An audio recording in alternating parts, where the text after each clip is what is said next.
네, 안녕하세요. 고등학교 2학년 물리학원 1-3 운동량 보존 법칙에 대해서 한번 알아보도록 하겠습니다. 먼저 이제 그림을 좀 한번 미리 좀 한번 그려봤습니다. 그래서 이제 A라는 물체하고 B라는 물체가 있는데 A의 질량은 MA, B의 질량은 MB, 그리고 A의 초기 속도는 VA, B의 나중 속도는 VB 이렇게 좀 잡아봤습니다.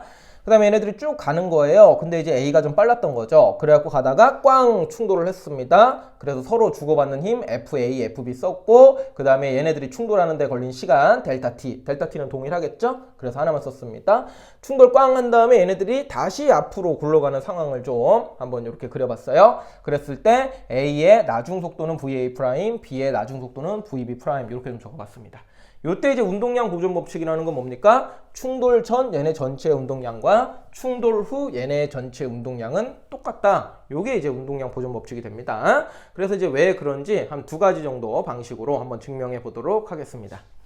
먼저 첫 번째 방법입니다. 첫 번째는 여기 이제 힘에서부터 이제 시작을 하게 되는데 FA, FB 얘네들의 관계가 이제 어떤 식으로 쓸 수가 있냐면요. 마이너스 FA는 FB다. 이렇게 좀 쓸 수가 있습니다.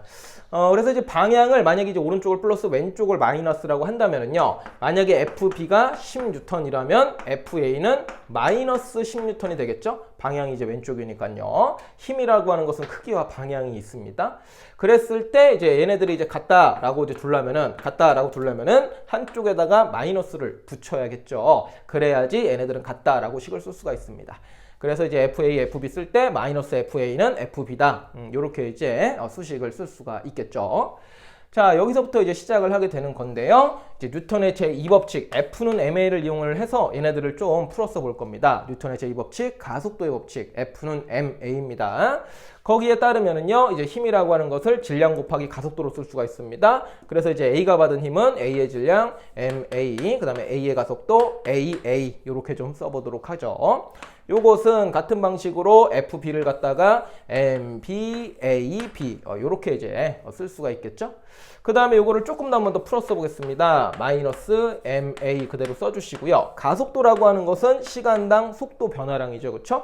근데 A의 속도는 어떻게 됐습니까? 처음에 VA였다가 나중에 VA 프라임 됐죠. 그래서 이제 변화량은 나중 빼기 처음 이렇게 쓰는 거예요.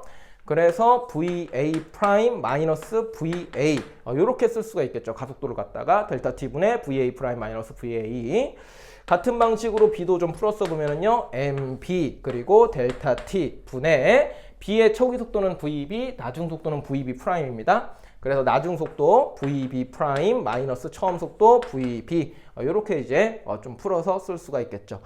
이때 이제 작용한 시간은 동일하기 때문에 델타 T는요 약분을 좀 해주실 수가 있고요. 나머지 것들 좀 한번 풀어서 써보겠습니다.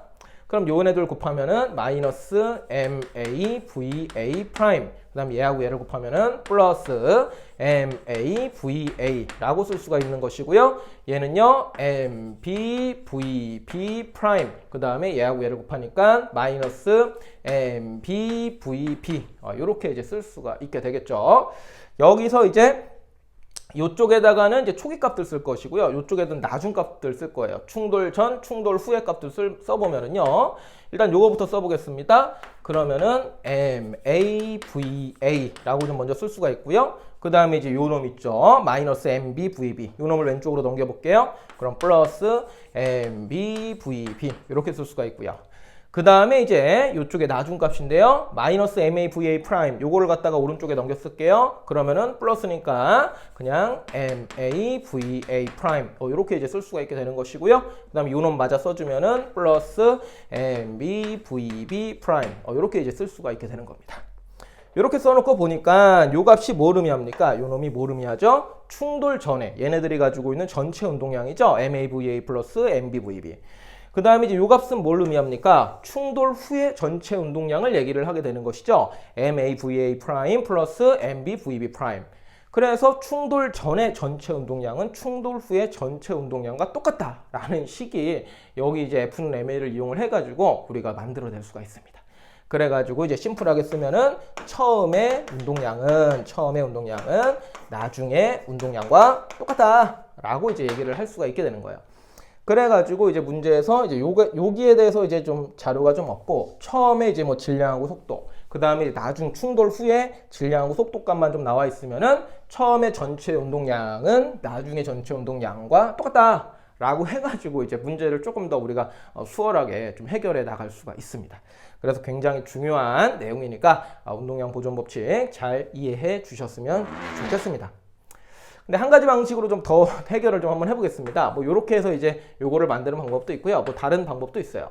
두 번째 방법을 좀 한번 사용해 보도록 하겠습니다.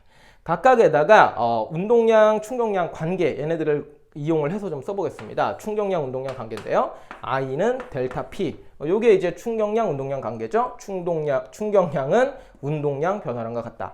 근데 요거를 갖다 풀어서 보면은 P 플러스 I는 P 프라임. 이렇게 쓸 수도 있겠죠. 그렇죠?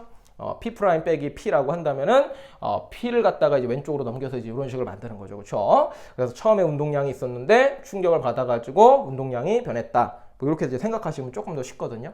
그래서 요거를 갖다가 각각의 이제 물체에다가 한번 적용을 해보도록 하겠습니다.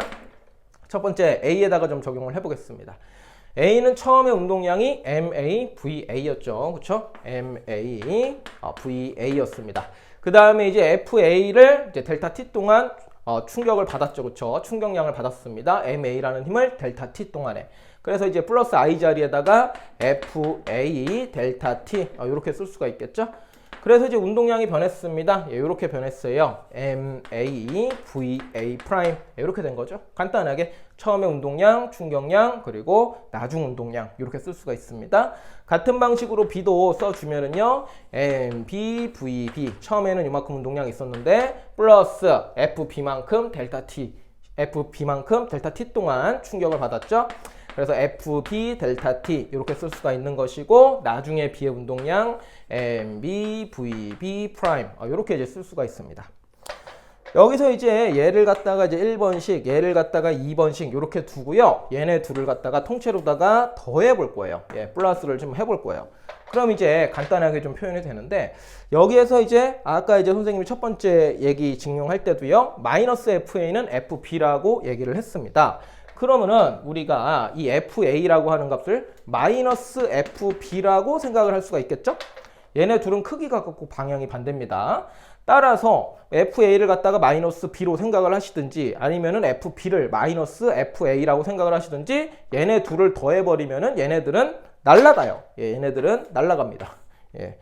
크기는 같고 방향이 반대인 힘이기 때문이에요. 그래가지고 이쪽에 남는 것은 뭐밖에 없습니까? MAVA 그리고 플러스 MBVB만 남게 되는 것이고요. 우측에는 뭐만 남습니까? MAVA 프라임 플러스 MBVB 프라임 요 놈만 남게 되는 거죠. 그래서 이제 또 간단하게 나오는 거예요. 처음 전체 운동량은 나중 전체 운동량과 같다. 처음에 전체 운동량은 나중에 전체 운동량과 같다. 예, 이렇게 이제 얘기를 할 수가 있다라는 거죠. 그래서 이제 운동량 법칙을 또 다른 방식으로도 좀 얘기를 해봤습니다. 그래서 이제 뭐 두 가지 방식 뭐 편하신 대로 이제 이해를 해주시면 되겠고요. 그 다음에 중요한 것은 요 결과값들이에요. 그래서 이제 처음 운동량은 나중 운동량과 같다라는 걸로 상당히 많은 문제들을 해결을 할 수 있기 때문에 이 운동량 보존 법칙 잘 이해를 해주셨으면 좋겠습니다. 네, 이번 수업은 여기까지 하도록 하죠.